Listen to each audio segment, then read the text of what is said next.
네, 오늘 우리에게 주신 하나님 말씀 요한계시록 14장 14절에서 20절 말씀 한 절씩 교독하도록 하시겠습니다.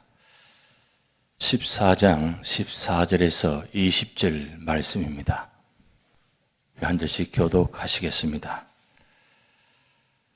또 내가 보니 흰 구름 있고 구름 위에 인자와 같은 이가 앉으셨는데 그 머리에는 금면류관이 있고 그 손에는 예리한 낫을 가졌더라.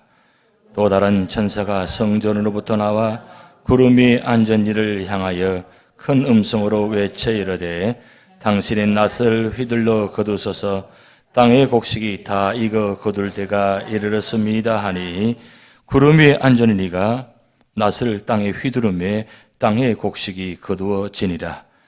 또 다른 천사가 하늘에 있는 성전에서 나오는데 역시 예리한 낫을 가졌더라. 또 불을 다스리는 다른 천사가 제단으로부터 나와 예리한 낫 가진 자를 향하여 큰 음성으로 불러 이르되 내 예리한 낫을 휘둘러 땅의 포도송이를 거두라.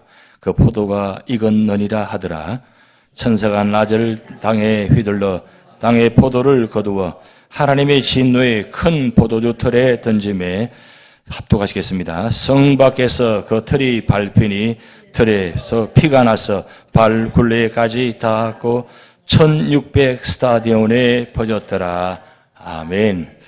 자, 우리 전후 한번 인사하시겠습니다. 마라나타 인사하시겠습니다. 예. 이도 한번 보러 보시면서 인사하시면 좋겠습니다. 감사합니다.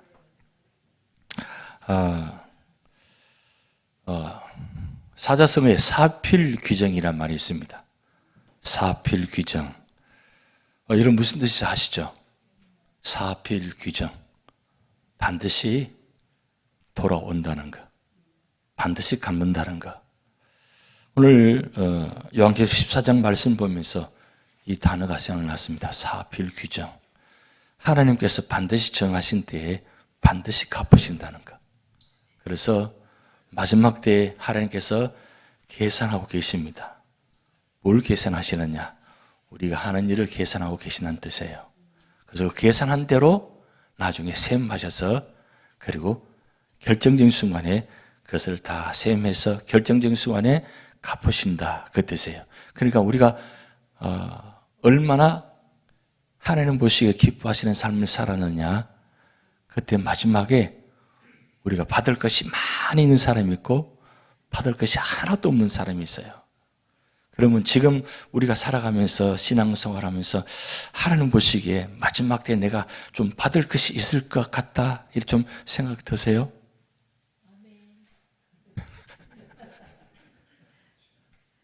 분명히 다 있으세요. 지금 제가 보기에도 제 눈을 보기에도 정말 많은 일들을 하셨고 지금까지 많은 일 하나님 기뻐하시는 일 하셨어요.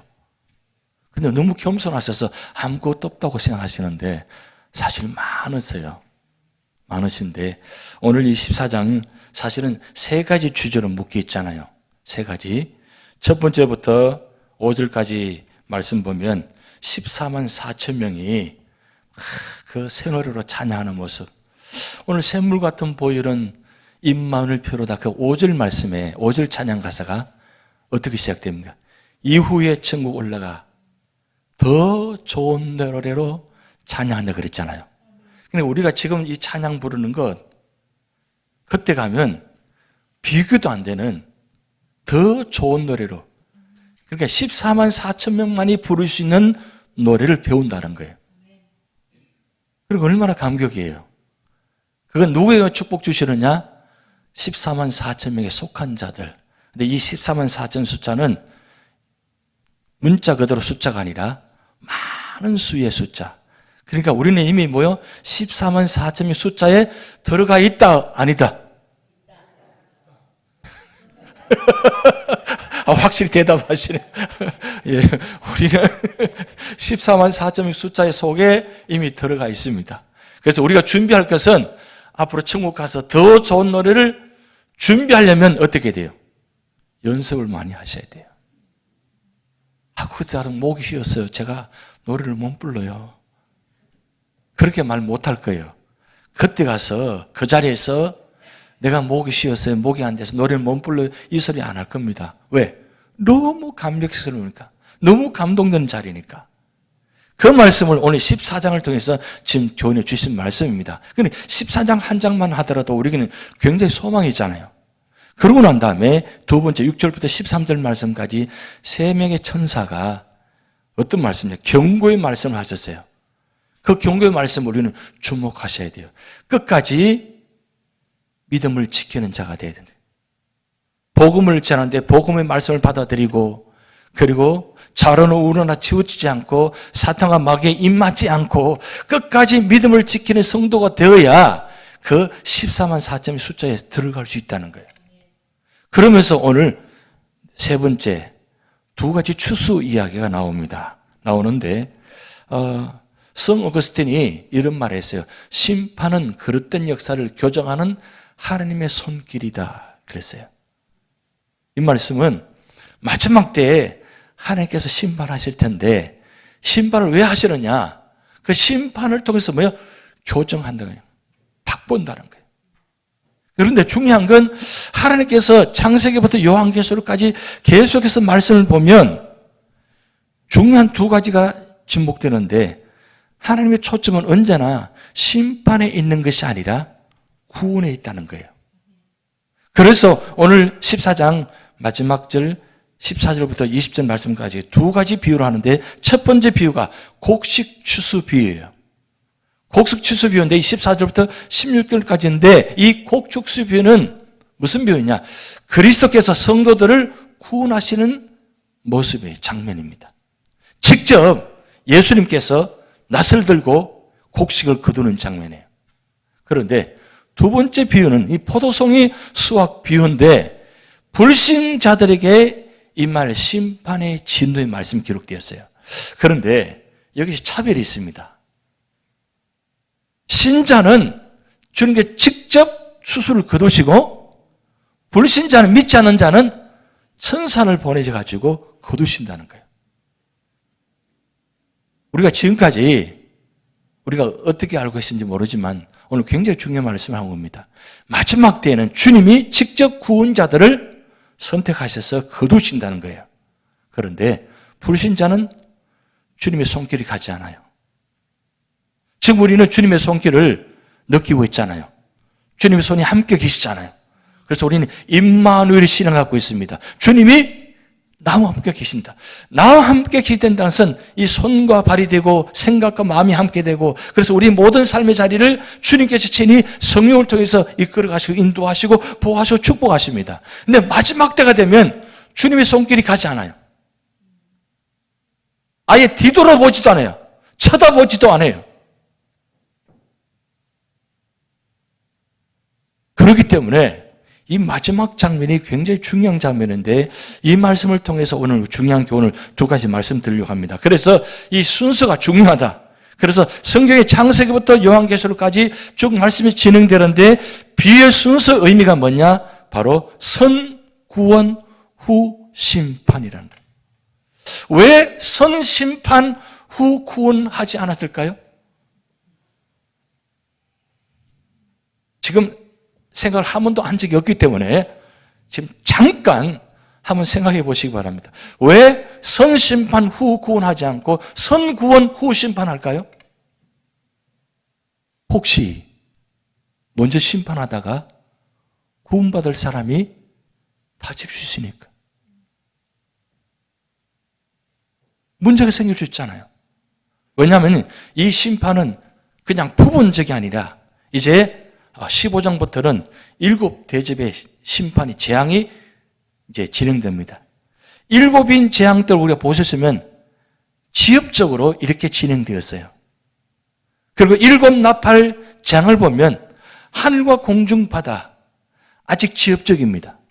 그런데 7대접의 재앙은 전방위적이에요. 모든 자리에 동시적으로 진행된단 말이에요. 그럼 동시적으로 진행되는데 구원받을 될 사람이 심판이 먼저 이루어지면 어떻게 해요? 물론 그 심판 가운데도 구원받은 자가 충분히 얼마든지 구원받을 수 있는 조건이 됩니다만은, 그러나 머리털 하나도 상하지 않게 하시려고 하는 그 주님의 은혜, 우리를 말입니다. 저와 여러분을 말이에요. 마지막 때 끝까지 보호하시려고 먼저 뭐요? 구원부터 하신다는 거예요. 이게 얼마나 감사해요. 먼저 구원받는 것. 이건 노아 홍수를 통해서 분명히 단적으로 보여주셨어요. 구원받는 자가 누가 구원받는지, 구원받는 자는 구원받는 일을 준비한다는 거예요. 그리고 힘들고 어려운 가운데 끝까지 믿음을 지킵니다. 그래서 결국은 노아 방주 속에 들어갑니다. 그런데 노아 방주 속에 들어가면서도 하나님께서는 문을 7일 동안, 일주일 동안 기다리셨어요. 그리고 그 문을 노아가 닫은 것이 아니라 하나님이 닫으셨어요. 노아가 열 수도 없어요. 하나님이 닫았기 때문에. 그렇게까지 먼저 구원하시는 그 주님의 은혜, 이 주님의 은혜가 마지막 때에 이루어진다는 거예요. 먼저 구원받고 난 후에 그 다음 심판이 이루어진다. 이렇게 진행됩니다. 제가 이 말씀 보면서 그 옛날에 들었던 이야기 생각이 듭니다. 제 아버지를 통해서 들은 이야기인데, 흥남부도에서, 원산에서 그 전쟁을 중공군이 밀려올 때 미군이 LSD를 그 흥남부도에 띄웠잖아요. 그건 알고 계시죠? 예, 감사합니다.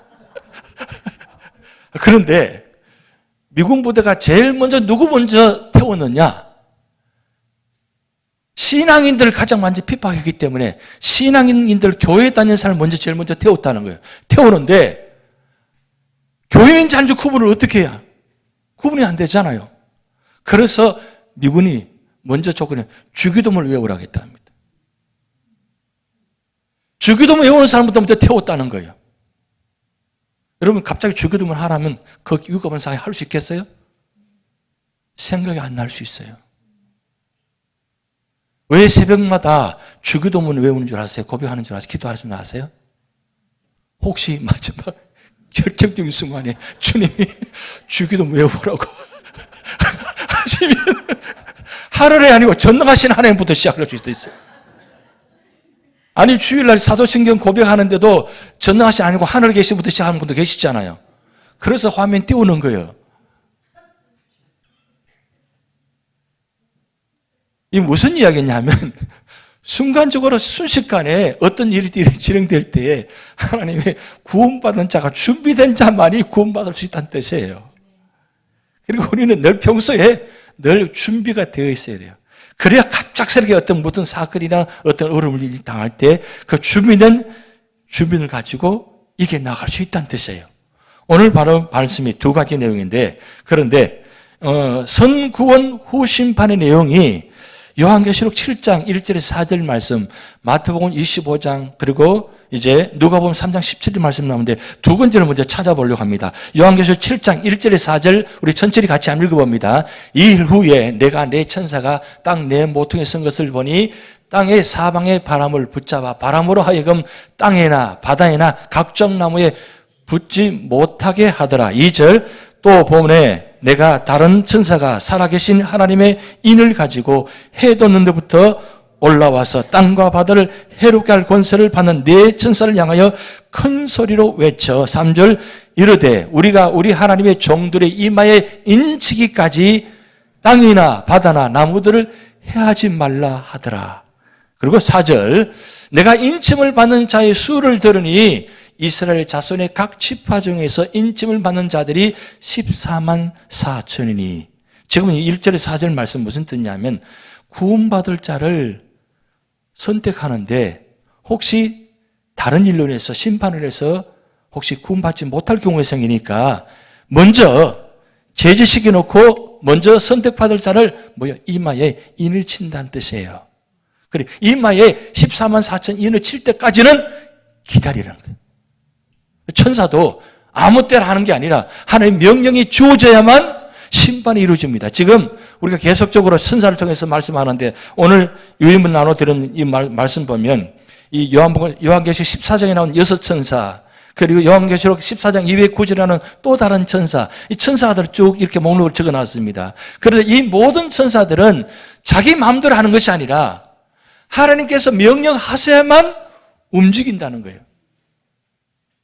심판도 하나님께서 명령하시면 심판이 이루어진다는 뜻입니다.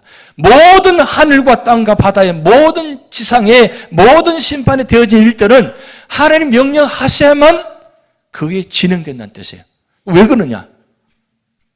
하나님의 선택받은 임받은 자를 먼저 세우기 위해서, 구별하기 위해서 하신다는 뜻이에요. 그러면서 누가복음 3장 17절 말씀에 우리 같이 읽어봅니다. 손에 키를 들고 자기의 타작마당을 정하게 하사 알곡은 모아 곡간에 들이고 쭉정이는 꺼지지 않는 불에 태우시리라. 자, 알곡이 먼저지 쭉정이가 먼저를 안 하는 거예요. 결정적인 순간에 농부는 기다립니다. 기다렸다가 처음에는 이게 쭉정인지 알곡인지 구분이 안 가잖아요. 이게 가라진지 진짜인지 구분이 안 가잖아요. 그런데 기다렸다가 차게 되면 진짜는 머리를 숙이고 가라지는 빳빳이 서 있게 된다는 거죠. 왜 그러면 그때까지 기다리느냐? 혹시 그 가라지를 뽑으려고 하다가 알곡을 다칠 것 같으니까 둔다는 거예요. 그래서 때로는 우리가 신앙생활을 하면서 굉장히 힘든 일을 당하고 어려움을 당할 때 왜 하나님 나를 외면하시고 왜 모른 체 하십니까? 왜 하나님 어디 계세요? 그래서 욥기의 주제가 그거지 않습니까? 하나님 어디 계세요? 그게 제 질문이에요. 왜? 내가 이렇게 어려움을 당했는데 왜 하나님 한마디도 말씀 안 하세요? 그게 38장까지 계속 진행돼요. 지금 1장, 2장에 지금 엄청난 재앙을 당했잖아요. 그러면 하나님께서 한마디 말씀이라도 하셔야 되는데 아무 말씀 안 하세요. 38장까지 욥이 얼마나 힘들었겠어요. 그런데 주위에서 뭐요? 너가 이렇게 당한 건 너 죄 때문이다. 그 친구들이 와서 계속 공격하잖아요. 그래서 견디기 힘듭니다. 자기 몸도 만지창이 되었습니다. 그래서 너무 괴로워서 기와장을 가지고 자기 몸을 뻑뻑 끓고 있잖아요. 왜? 몸에 질병이 났으니까 견디기 힘듭니다. 그런데도 하나님 아무 말씀 안 하세요. 그럴 때 우리가 늘 질문하죠. 왜 하나님 침묵하고 계십니까? 왜 하나님 한마디 말씀도 안 하십니까? 그럼 그게 그때가 하나님께서 외면하시는가요? 외면하시지 않는다는 거죠. 그런데 여기서 중요한 건 하나님은 외면하지 않고 그냥 침묵하고 계시는 가운데도 이 욥을 붙들고 계신다는 거예요. 욥은 스스로 고통이 너무 크기 때문에 하나님의 손길보다도 고통이 더 커 보이기 때문에 하나님 나와 함께 계시지 않은 줄 알았어요. 근데 나중에 보니까 깨닫고 보니까 하나님이 여전히 나와 함께 계셨어요. 나를 붙들고 계셨어요. 그래서 입술에 저주하지 않았다는 거예요. 입술에 혹시나 내 입술을 나도 모르게 너무 고통스러워서 나도 모르게 단식하며 원망할 수 있는 그 순간에도 자기 입을 절제하기 위해서 예배를 드렸다는 거예요. 기도했다는 거예요. 그래서 여러분 예배 드리는 찬양하는 거, 기도하는 거, 말씀 보는 거, 그 나를 뭐요? 다른 소리 하지 않도록 붙들고 계시는 자리에 시간이에요. 그래서 말씀을 많이 읽을수록, 내 눈이 말씀 많이 볼수록, 많이 예배 드릴수록, 기도를 많이 할수록 다른 생각하지 않게 만들어지는 거예요. 그 뜻은 내 입술이 하나님을 떠나지 않게끔 만드신다는 거예요. 그래서 교회에 정한 예배 시간이 굉장히 중요한 것입니다. 공적으로 정한 이 시간 우리가 정말 열심히 참석할 수 있어야 돼요. 왜?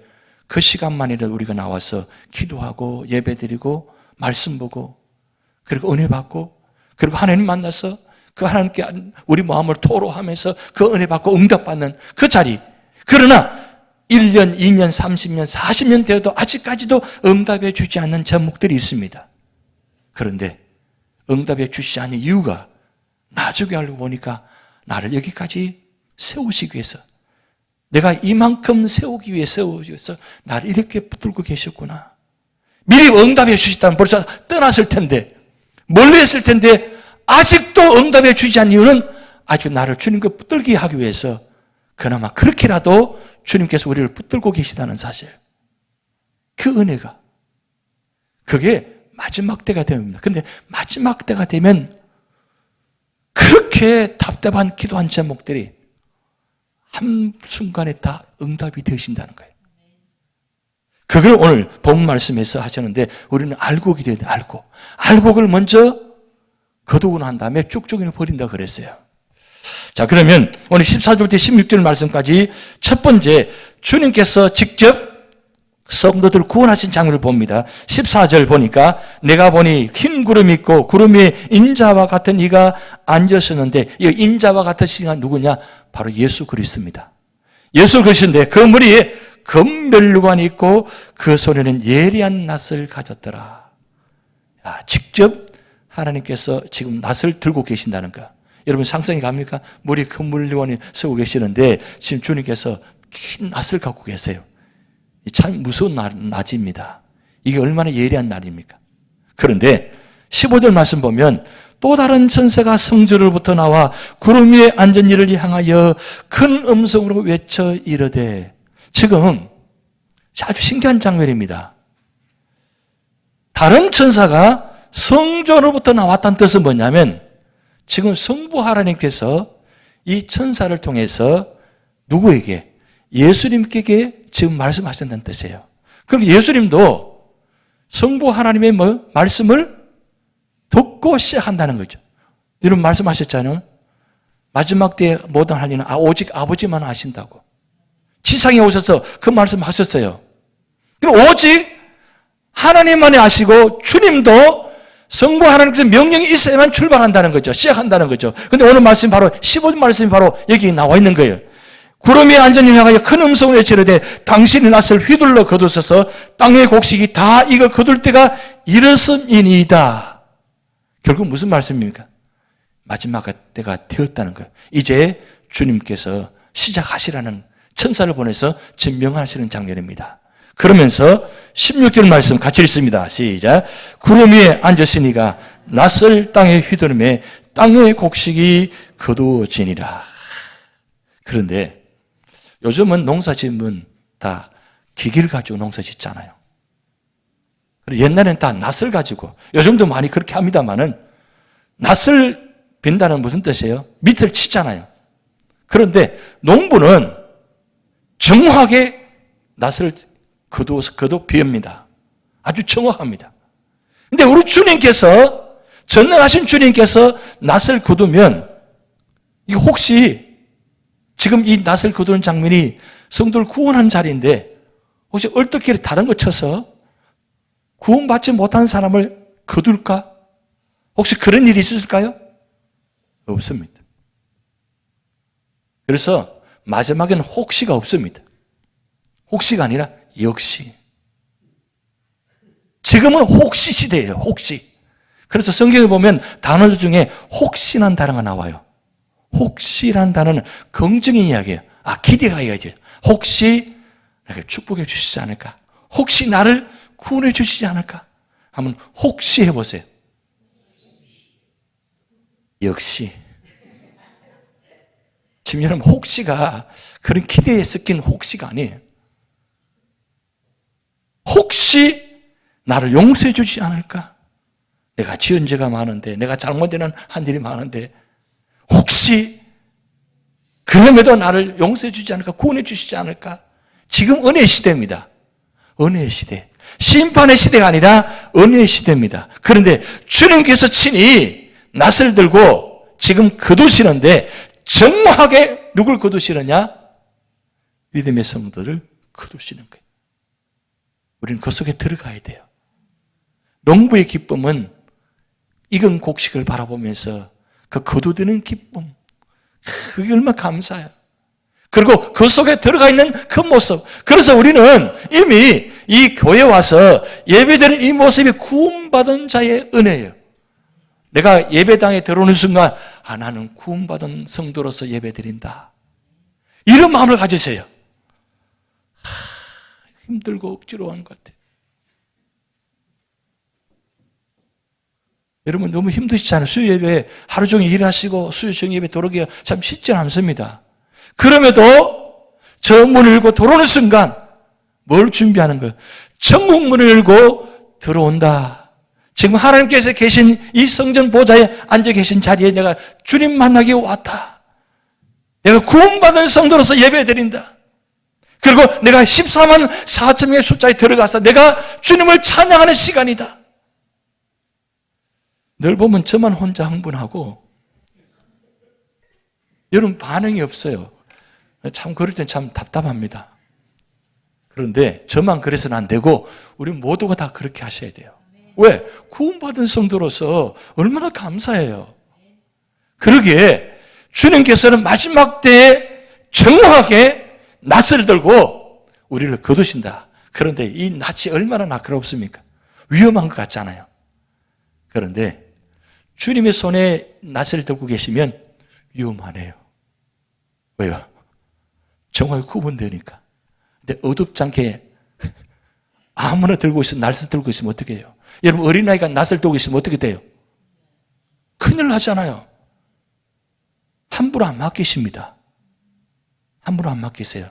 이 낫을 맡기는 것도 뭐요? 아무나 맡기는 것이 아니라 예수님 그리고 천사에게만 이 낫을 들게 만드셨어요. 그래서 14절부터 16절까지 자, 추수의 장면이 나타납니다. 결국 구원받은 성도는 주님께서 직접 거두신다는 것. 그리고 두 번째 17절부터 20절까지는 불신자에게 임할 심판의 신호인데 우리 17절 같이 봅니다. 또 다른 천사가 하늘에 있는 성전에서 나오는데 역시 예리한 낫을 가졌더라. 성전에서 나왔다는 뜻은 무슨 뜻입니까? 성부 하나님께서 지금 불신자를 믿지 않는 심판하시기 위해서 지금 명령을 보내서 나왔다는 뜻이에요. 그리고 18절 또 불을 다스리는 다른 천사가 계단으로부터 나와 예리한 낫 가진 자를 향하여 큰 음성을 불러 이르되 내 예리한 낫을 휘둘러 땅에 포도송이를 거두라. 그 포도가 익었느니라 하더라. 자, 추수와 포도의 비교입니다. 사실 이 포도 비유할 때는 우리가 듣기에는 포도가 굉장히 좋은 의미잖아요. 그래서 예수님께서 마지막 비유 말씀하실 때 나는 참 포도나무를 가지니 하면서 포도나무의 비유를 말씀하셨어요. 그런데 이 말씀이 어떤 말씀이냐? 포도나무에 가지가 붙어 있어야만 열매가 맺힌다는 거예요.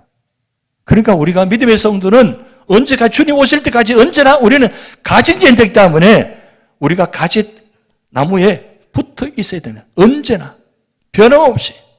그런데 오늘 비유 보면 이 포도송이 비유는 좋은 비유가 아니에요. 마지막 때. 왜 그러냐? 이 포도즙이 터지면 어떤 색깔이 나와요? 피 색깔이 나오잖아요. 근데 이 말씀 보면 포도송이를 거두어 그 포도가 익었느니라. 그러면 포도가 지금 가장 많이 익을 때 그때 가장 피가 많이 나온다는 뜻이죠. 그 말씀을 비유로 지금 말씀하는 건데 사실 이 말씀은 요엘서 3장 12절 말씀에 나와 있는데 한번 봅니다. 요엘서 3장 12절부터 15절까지 나오는데 민족들은 일어나서 여호사밧 골짜기로 올라올지어다. 내가 거기 앉아서 사면의 민족들을 다 심판하리로다. 3장 17, 13절 너는 낫을 쓰라 곡식이 걷도다. 와서 밟을지어다. 포도주 틀이 가득히 차고 포도주 덕이 넘치니 그들의 악이 큼이로다. 그리고 14절 15절 같이 있습니다. 사람이 많음이여 심판의 골짜기에 사람이 많음이여 심판의 골짜기에 여호와의 날이 가까움이로다. 해와 달이 캄캄하여 별들이 그 빛을 거두도다. 이 요엘서 3장 11절부터 15절 말씀이 예언된 말씀이 바로 오늘 본 말씀 바로 이 말씀이라는 뜻이에요. 그런데 여기 말씀 보면 여호사밧 골짜기라는 단어가 나와요. 여호사밧 골짜기. 여러분 이 그다음 장면의 그림을 보시면 예루살렘 성 옆 기도른 골짜기입니다. 이 기도른 골짜기인데 지금은 기도른 골짜기 하는데 다른 말로는 여호사밧 골짜기로 합니다. 왜 여호사밧 골짜기라냐 하냐? 유다왕 여호사밧을 기리기 위해서 한 것이 아니라 이 여호사밧 이름 뜻이 하나님의 심판이라는 뜻이라는 거예요. 하나님의 심판. 그러면 이 기도른 골짜기는 무슨 상관이냐? 메시아가 마지막 때 오시면 이 자리로 오셔서 심판하신다는 거예요. 그래서 여러분 보시면 지금 먼지적 구분이 잘 안 가신 직사각형으로 있는데 저게 다 무덤입니다. 유대인들의 공동묘지예요.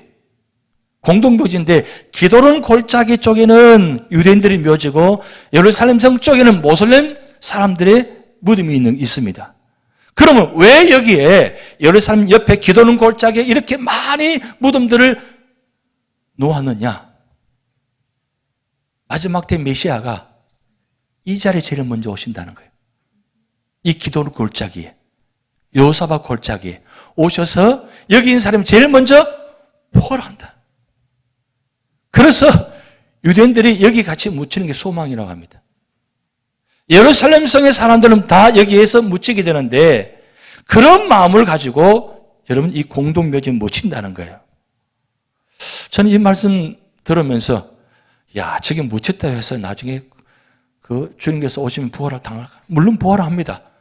부활을 하는데 과연 구원의 부활인가? 생명의 부활인가? 아니면 심판의 부활인가? 어디에 묻히냐가 중요하지 않죠.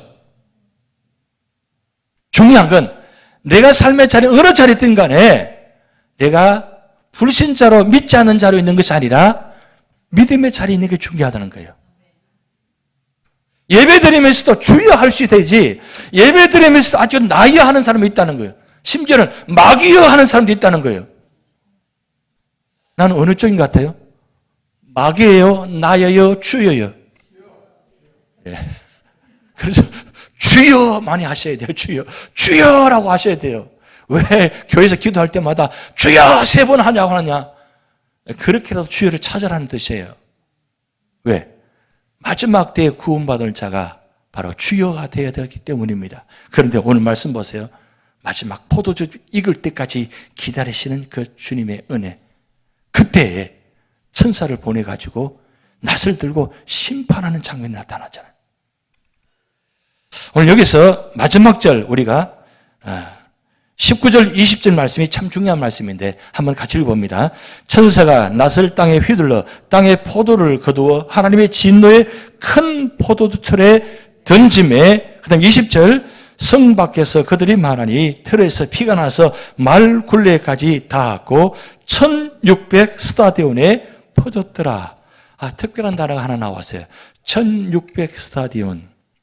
이 스타디온 1600 스타디온은 1600 단어는 4 곱하기 4 곱하기 10 곱하기 10에서 1600 숫자가 나오는 겁니다. 그러면 여러분 제가 나눠드린 유물에 보면 요한계시록에 나오는 숫자들의 상징적인 의미가 나와요. 4는 어떤 숫자냐? 지상의 수입니다. 지상의 수. 지상의 수가 2번 반복이 되었어요. 그리고 10이 땅의 완전 숫자입니다. 땅의 완전 숫자가 10이에요. 그러면 4, 4, 10, 10 나왔으면 이 1600이 된다면 무슨 뜻이냐? 하나님의 진노가 전 세계 다 미친다는 거예요. 지금 성 밖에서 그 틀이 밟히니 틀에서 피가 나서 말 굴레까지 닿았고 1600 스타디온에 퍼졌더라. 이 뜻은 주님의 진노가 피가 흘러서 어디까지? 온 세상 전체에 다 퍼져나간다는 뜻이에요. 그만큼 이 진노가 전방위적으로 국한되어 있는 것이 아니라 전방위적 전체에 이 진노의 심판이 이루어진다는 거예요. 그만큼 심판이 무섭다는 뜻입니다. 그때는 회개할 시간도 없고 기회도 없다는 거예요. 왜? 순식간에 이루어지는 진노의 심판이기 때문에. 그래서 15장부터 이제 7대접의 재앙의 심판이 시작되는데 정말 놀라운 말씀들이 기록되었습니다. 그런데 여기 이 말씀도 이미 이사야 63장 1절에서 6절 말씀에 이미 예언되어졌다는 말씀이에요. 한번 보시겠습니다. 이 이사야 63장 1절 6절 말씀은 악한 자들이 당하게 될 비참한 최후 심판의 극심함을 묘사한 내용인데, 자 1절부터 한번 천천히 봅니다.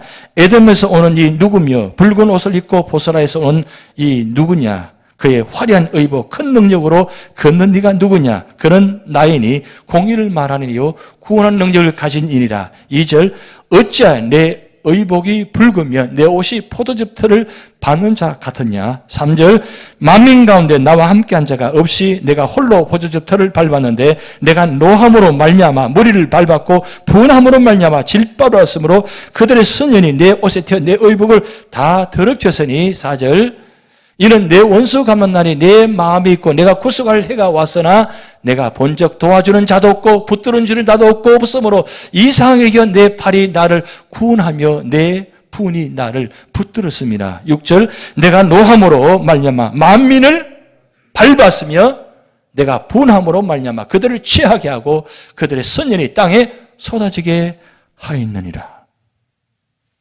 지금 이사야 63장에 이사야 선지자를 통해서 마지막 때 요한계시록이 이루어질 그 말씀을, 이루어질 예언의 말씀을 미리 말씀하셨다는 뜻이에요. 그러니까 여기에만 있는 말씀이 아니라 신약에도 마태복음 24장, 25장 예수님께서 마지막 때 요한계시록 이루어질 내용들을 상세하게 말씀을 또 하셨어요. 계속 반복해서 심판이 있다고 말씀하셨어요. 여러분, 구약의 이스라엘 백성들이 그 얼마나 많은 심판의 말씀을 들었어요. 심판의 말씀을 그렇게 들음에도 불구하고 그들은 끝내 듣지 않았어요. 끝내 듣지 않으니까 나라를 다 폐하시잖아요.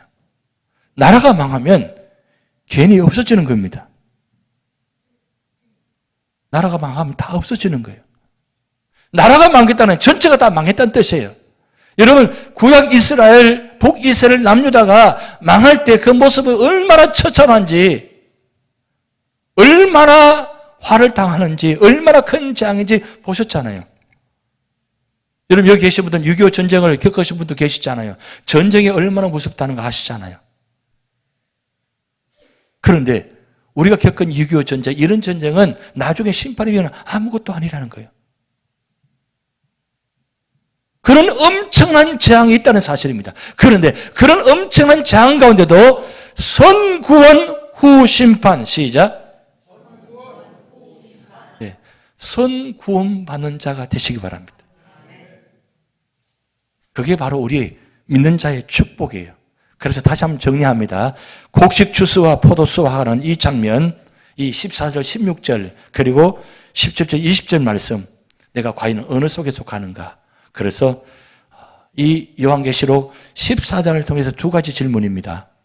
첫째, 곡식 수확이 될 것인가? 아니면 포도 수확이 될 것인가? 어느 자리에 서 계실 것인가? 여러분, 어느 자리에 될 것 같아요? 곡식 수확의 자리에 계셔야 돼요. 주님이 직접 거두시는 자리에, 손을 잡아서 일으켜주신 자리에, 축복의 자리, 그런 자리. 우리가 이런 축복 받으려면 어떻게 하셔야 돼요? 끝까지 믿음 지키셔야 돼요. 끝까지 기도 자리 지키셔야 돼요. 끝까지 예배 자리 지키셔야 돼요. 그래야 하나님은 평상시에 주시는 그 은혜를 통해서 마지막 때 가장 결정적인 순간에 그 구원의 은혜 자리에 주님께 직접 우리를 거두시는 축복, 은혜가 우리 교회 여러분에게 임할 줄 믿습니다.